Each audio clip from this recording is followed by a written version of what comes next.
പിന്നിൽ നിന്ന് കുത്തിയ എർദോഗാന്റെ തുർക്കിക്ക് അതേ നാണയത്തിൽ മറുപടി നൽകാൻ ഇന്ത്യ.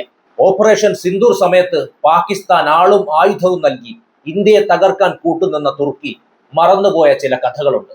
2023 തുർക്കിയെ പിടിച്ചുകുലുക്കിയ ഭൂകമ്പത്തിൽ ഓപ്പറേഷൻ ദോസ്തുമായി ചെന്ന് ഇന്ത്യ രക്ഷാകരം നീട്ടിയത്. പാല് തന്ന കൈക്ക് തന്നെ കുത്തിയ തുർക്കിയെ തുരത്താൻ ഇന്ത്യ ഗ്രീസുമായി കൈകോർക്കും. നമുക്ക് കാര്യങ്ങൾ ഓരോന്നോരോന്നായി മനസ്സിലാക്കാം. അന്താരാഷ്ട്ര നയതന്ത്രത്തിൽ ഒരു ചൊല്ലുണ്ട്, ശത്രുവിന്റെ ശത്രു മിത്രം. ഈ തത്വം മുൻനിർത്തി ഇന്ത്യ ഇപ്പോൾ മെഡിറ്ററേനിയൻ കടലിൽ പുതിയൊരു കരുനീക്കം നടത്തിയിരിക്കുന്നു. ഇന്ത്യയുടെ പ്രതിരോധ മന്ത്രി രാജ്നാഥ് സിംഗും ഗ്രീക്ക് പ്രതിരോധ മന്ത്രി നിക്കോളാസ് ഡെൻഡിയോസും പുതിയൊരു പ്രതിരോധ കരാറിൽ ഒപ്പുവെച്ചിരിക്കുന്നു. ഇത് കേവലം ഒരു സൗഹൃദമല്ല, മറിച്ച് തുർക്കിക്ക് ഇന്ത്യ നൽകുന്ന ശക്തമായ മറുപടിയാണ്. എന്തുകൊണ്ടാണ് ഗ്രീസ് ഇന്ത്യയുടെ ഏറ്റവും പ്രധാനപ്പെട്ട യൂറോപ്യൻ പങ്കാളിയാകുന്നത്? തുർക്കിയെ പൂട്ടാൻ ഇന്ത്യ ഒരുക്കുന്ന ഈ ചെക്ക്മേറ്റ് എങ്ങനെയാണ്? നമുക്ക് പരിശോധിക്കാം. അതിനു മുൻപായി തുർക്കിയുമായുള്ള ബന്ധങ്ങൾ വഷളാകാൻ കാരണമെന്തെന്ന് നമ്മൾ അറിഞ്ഞിരിക്കണം. 2023 തുർക്കിയിൽ വൻ ഭൂകമ്പമുണ്ടായപ്പോൾ ഇന്ത്യ ഓപ്പറേഷൻ ദോസ്ത് എന്ന പേരിൽ വലിയ സഹായം എത്തിച്ചിരുന്നു. എന്നാൽ പകരം തുർക്കി ചെയ്തത് എന്താണ്? കശ്മീർ വിഷയത്തിൽ പാകിസ്ഥാനെ പിന്തുണയ്ക്കുകയും അവർക്ക് അത്യാധുനിക ആയുധങ്ങളും ഡ്രോണുകളും നൽകുകയുമാണ് തുർക്കി ചെയ്തത്.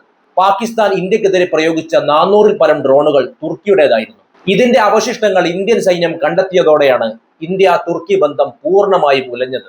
ഇവിടെയാണ് ഇന്ത്യ ഗ്രീസിനെ ഒരു തന്ത്രപരമായ പങ്കാളിയായി കാണുന്നത്. ഈ കരാറിലെ ഏറ്റവും പ്രധാനപ്പെട്ട ഭാഗം സാമുദ്രിക സുരക്ഷയാണ്.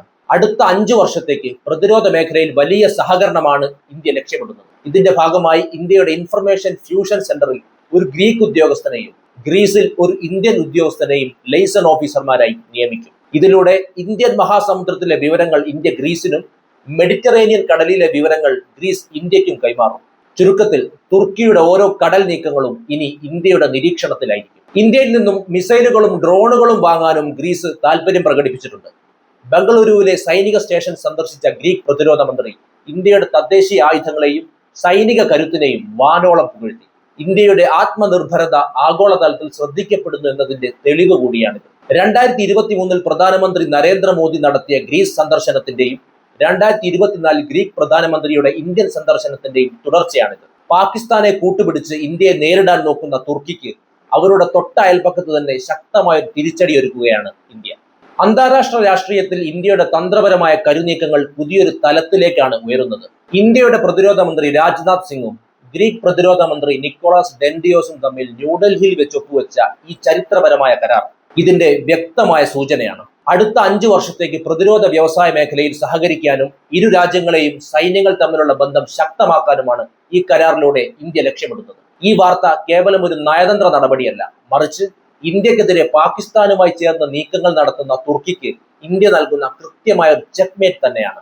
ഗ്രീസിനെ ഇന്ത്യയുടെ ഏറ്റവും അടുത്ത യൂറോപ്യൻ പങ്കാളിയായി മാറ്റുന്നതിലൂടെ മെഡിറ്ററേനിയൻ മേഖലയിൽ തുർക്കിയുടെ സ്വാധീനത്തിന് തടയിടാനാണ് ഇന്ത്യ ലക്ഷ്യമിടുന്നത്. ഈ കരാറിലെ ഏറ്റവും സുപ്രധാനമായ ഭാഗം സാമുദ്രിക മേഖലയിലെ സഹകരണമാണ്. ഇതനുസരിച്ച് ഒരു ഗ്രീക്ക് ഉദ്യോഗസ്ഥനെ ലൈസൺ ഓഫീസറായി ഗുരുഗ്രാമിലെ ഇൻഫർമേഷൻ ഫ്യൂഷൻ സെന്ററിൽ നിയമിക്കും. അതുപോലെ ഒരു ഇന്ത്യൻ ഉദ്യോഗസ്ഥനെ ഗ്രീസിലും നിയമിക്കും. ഇതിലൂടെ ഇന്ത്യൻ മഹാസമുദ്രത്തിലെ വിവരങ്ങൾ ഇന്ത്യ ഗ്രീസുമായും മെഡിറ്ററേനിയൻ കടലിലെ വിവരങ്ങൾ ഗ്രീസ് ഇന്ത്യയുമായും തത്സമയം പങ്കുവയ്ക്കും. അതായത് തുർക്കിയുടെ ഓരോ കടൽ നീക്കങ്ങളും ഇനി മുതൽ ഇന്ത്യക്കും ഗ്രീസിനും അപ്പോൾ തന്നെ നിരീക്ഷിക്കാൻ സാധിക്കും. ഇത് തുർക്കിയുടെ സൈനിക നീക്കങ്ങൾക്ക് വലിയൊരു തിരിച്ചടിയാണ്.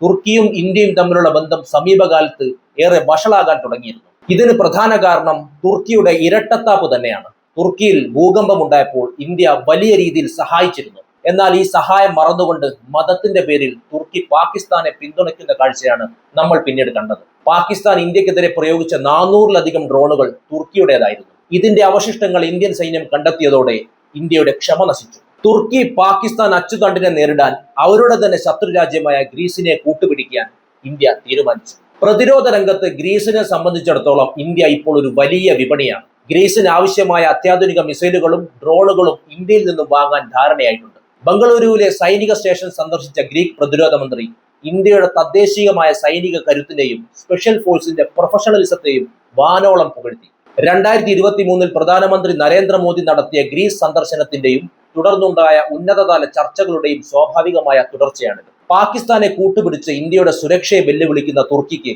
അവരുടെ അയൽപ്പക്കത്ത് തന്നെ ശക്തമായ തിരിച്ചടി ഒരുക്കിക്കൊണ്ട് ഇന്ത്യ ആഗോളതലത്തിൽ തന്റെ നയതന്ത്ര മികവ് ഒരിക്കൽ കൂടി തെളിയിച്ചിരിക്കുന്നു. ഇന്ത്യയും ഗ്രീസും തമ്മിലുള്ള ഈ പ്രതിരോധ അച്ചുതണ്ടിനെ വെറും ഒരു ആയുധ കച്ചവടമായി കാണാൻ കഴിയില്ല. മറിച്ച് ലോക ഭൂപടത്തിൽ ഇന്ത്യയുടെ സ്വാധീനം ഉറപ്പിക്കുന്ന ജിയോ പൊളിറ്റിക്കൽ നീക്കമാണിത്. ഇതിൽ ഏറ്റവും പ്രധാനപ്പെട്ടത് ഇന്ത്യ മിഡിൽ ഈസ്റ്റ് യൂറോപ്പ് സാമ്പത്തിക ഇടനാഴിയാണ്, അഥവാ IMEC. തുർക്കിയെ പൂർണ്ണമായും ഒഴിവാക്കിക്കൊണ്ട് കടന്നുപോകുന്ന ഈ പാതയുടെ യൂറോപ്പിലെ പ്രധാന കവാടം ഗ്രീസിലെ പിരയസ് തുറമുഖമാണ്. അതുകൊണ്ട് തന്നെ ഗ്രീസുമായുള്ള സൈനിക സഹകരണം ഈ വ്യാപാര പാതയുടെ സുരക്ഷയ്ക്കും ഇന്ത്യക്ക് അത്യന്താപേക്ഷിതമാണ്. തുർക്കി പാകിസ്ഥാനെ സൈനികമായി സഹായിക്കുമ്പോൾ ഇന്ത്യ ഗ്രീസിന് നൽകാൻ പോകുന്ന ആയുധങ്ങൾ തുർക്കിയെ കുറച്ചൊന്നുമല്ല ആശങ്കപ്പെടുത്തുന്നത്. പ്രത്യേകിച്ചും ലോകത്തിലെ തന്നെ ഏറ്റവും വേഗതയേറിയ ക്രൂയിസ് മിസൈലായ ബ്രഹ്മോസ് ഗ്രീസിന് നൽകുന്നതിനെ കുറിച്ച് ചർച്ചകൾ നടക്കുന്നുണ്ട്. മെഡിറ്ററേനിയൻ കടലിൽ ഗ്രീസ് ബ്രഹ്മോസ് വിന്യസിക്കുകയാണെങ്കിൽ അത് തുർക്കിയുടെ നാവികസേനയുടെ ആധിപത്യത്തിന് അന്ത്യം കുറിക്കും. മറ്റൊരു പ്രധാന വസ്തുത തുർക്കി കശ്മീർ വിഷയത്തിൽ ഇന്ത്യയെ ചൊടിപ്പിക്കുമ്പോൾ ഇന്ത്യ തിരിച്ചു പ്രയോഗിക്കുന്ന സൈപ്രസ് നയമാണ്. തുർക്കി നിയമവിരുദ്ധമായി കൈവശം വെച്ചിരിക്കുന്ന സൈപ്രസിന്റെ ഭാഗങ്ങളെക്കുറിച്ച് അന്താരാഷ്ട്ര വേദികളിൽ ഇന്ത്യ നിലപാട് കടുപ്പിക്കുന്നത് ഗ്രീസിന് വലിയ ആശ്വാസമാണ്. സൈനികമായി ഇരു രാജ്യങ്ങൾക്കും ലഭിക്കുന്ന മറ്റൊരു നേട്ടം സംയുക്ത സൈനികാഭ്യാസങ്ങളാണ്. ഗ്രീക്ക് വ്യോമസേനയുടെ പക്കൽ പാകിസ്ഥാൻ ഉപയോഗിക്കുന്ന അതേ F-16 വിമാനങ്ങളുണ്ട്.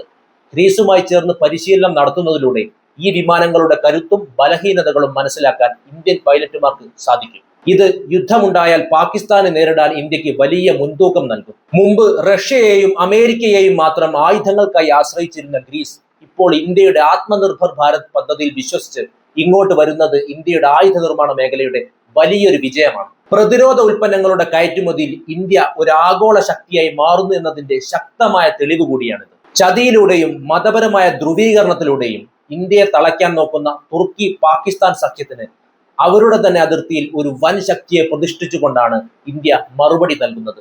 ചുരുക്കത്തിൽ ഗ്രീസുമായുള്ള ഈ ബന്ധം ഇന്ത്യയുടെ പശ്ചിമേഷ്യൻ നയതന്ത്രത്തിലെ ഏറ്റവും കരുത്തുറ്റ അധ്യായമായി മാറിക്കഴിഞ്ഞു. ഇന്ത്യയും ഗ്രീസും തമ്മിലുള്ള ഈ വളരുന്ന അടുപ്പത്തെ അതീവ ഗൗരവത്തോടെയും ആശങ്കയോടെയുമാണ് തുർക്കി നിരീക്ഷിക്കുന്നത്. ഗ്രീസിനെ തങ്ങളുടെ പ്രധാന ശത്രുവായും മെഡിറ്ററേനിയൻ മേഖലയിലെ ഭീഷണിയായും കാണുന്ന തുർക്കിക്ക് ഇന്ത്യയെപ്പോലൊരു ആഗോള ശക്തി ഗ്രീസുമായി പ്രതിരോധ കരാറുകളിൽ ഏർപ്പെടുന്നത് വലിയ തിരിച്ചടിയാണ്. പാകിസ്ഥാനുമായുള്ള സഖ്യത്തിലൂടെ ദക്ഷിണേഷ്യയിൽ സ്വാധീനം ഉറപ്പിക്കാൻ ശ്രമിക്കുന്ന തുർക്കിക്ക് ഇന്ത്യ തങ്ങളുടെ തന്നെ അതിർത്തിയിൽ പ്രതിരോധ കവചം തീർക്കുന്നത് സഹിക്കാവുന്നതിലും അപ്പുറമാണ്. പ്രത്യേകിച്ചും ഇന്ത്യയുടെ അത്യാധുനിക മിസൈലുകളും ഡ്രോണുകളും ഗ്രീസിലെത്തുന്നതോടെ മേഖലയിലെ സൈനിക സന്തുലിതാവസ്ഥ തങ്ങൾക്ക് വിരുദ്ധമാകുമെന്ന് തുർക്കി ഭയപ്പെടുന്നു. ഇന്ത്യയുടെ ഈ നീക്കം തങ്ങളെ വളയാനുള്ള ഒരു തന്ത്രമാണെന്ന് തുർക്കി വിശ്വസിക്കുന്നു. അതോടൊപ്പം തങ്ങൾ പാകിസ്ഥാനെ പിന്തുണയ്ക്കുന്നതിന് പകരമായി ഇന്ത്യ ഗ്രീസിനെ ആയുധമണിയിക്കുന്നത് തുർക്കിയുടെ നയതന്ത്ര പരാജയമായാണ് അവർ കണക്കാക്കുന്നത്. അന്താരാഷ്ട്ര വേദികളിൽ ഗ്രീസിനും സൈപ്രസിനും ലഭിക്കുന്ന ഇന്ത്യൻ പിന്തുണ തുർക്കിയെ നയതന്ത്രപരമായി ഒറ്റപ്പെടുത്താൻ സഹായിക്കുമെന്ന് അവർ ഭയപ്പെടുന്നു. ഇന്ത്യ മിഡിൽ ഈസ്റ്റ് യൂറോപ്പ് സാമ്പത്തിക ഇടനാഴിയിൽ നിന്നും തങ്ങളെ ഒഴിവാക്കി ഗ്രീസിനെ പ്രധാന കവാടമാക്കിയതും തുർക്കിയെ സാമ്പത്തികമായി പ്രകോപിപ്പിച്ചിട്ടുണ്ട്. ഇതിനെ പ്രതിരോധിക്കാൻ പാകിസ്ഥാനുമായുള്ള സൈനിക സഹകരണം കൂടുതൽ ശക്തമാക്കാനും അറബ് രാജ്യങ്ങൾക്കിടയിൽ ഇന്ത്യക്കെതിരെ വികാരം ഉണർത്താനുമാണ് തുർക്കി ഇപ്പോൾ ശ്രമിച്ചുകൊണ്ടിരിക്കുന്നത്. എങ്കിലും ഇന്ത്യയും ഗ്രീസും തമ്മിലുള്ള ഈ തന്ത്രപരമായ സഖ്യം മെഡിറ്ററേനിയൻ കടലിൽ തുർക്കിയുടെ ഏകപക്ഷീയമായ നീക്കങ്ങൾക്ക് വലിയൊരു തടസ്സമായി നിൽക്കുമെന്ന് അവർക്ക് വ്യക്തമായി അറിയാം. പാകിസ്ഥാനെ സഹായിക്കുന്ന തുർക്കിയുടെ നിലപാടുകൾക്ക് ഇന്ത്യ നൽകുന്ന ശക്തമായ മറുപടി തന്നെയാണ് ഗ്രീസുമായുള്ള ഈ പുതിയ പ്രതിരോധ കരാർ. സ്വന്തം സുരക്ഷയുടെ കാര്യത്തിൽ ഇന്ത്യ ഒരു വിട്ടുവീഴ്ചയ്ക്കും തയ്യാറല്ല എന്ന കൃത്യമായ സന്ദേശമാണ് ഈ നീക്കം ലോകത്തിന് നൽകുന്നത്. ശത്രുവിന്റെ ശത്രുവിനെ മിത്രമാക്കുന്ന ഇന്ത്യയുടെ ഈ തന്ത്രം വരും കാലങ്ങളിൽ തുർക്കിക്ക് വലിയൊരു വെല്ലുവിളിയാകുമെന്ന് ഉറപ്പാണ്. ചുരുക്കത്തിൽ അന്താരാഷ്ട്ര തലത്തിൽ ഇന്ത്യയുടെ നയതന്ത്ര കരുത്ത് വിളിച്ചോതുന്ന മറ്റൊരു ചുവടുവെപ്പ് കൂടിയാണ് ഇന്ത്യ ഗ്രീസ് പ്രതിരോധ കരാർ. ഈ വിഷയത്തെക്കുറിച്ചുള്ള നിങ്ങളുടെ അഭിപ്രായങ്ങൾ കമന്റ് ചെയ്യൂ. മറ്റൊരു വിഷയവുമായി വീണ്ടും കാണാം. നന്ദി.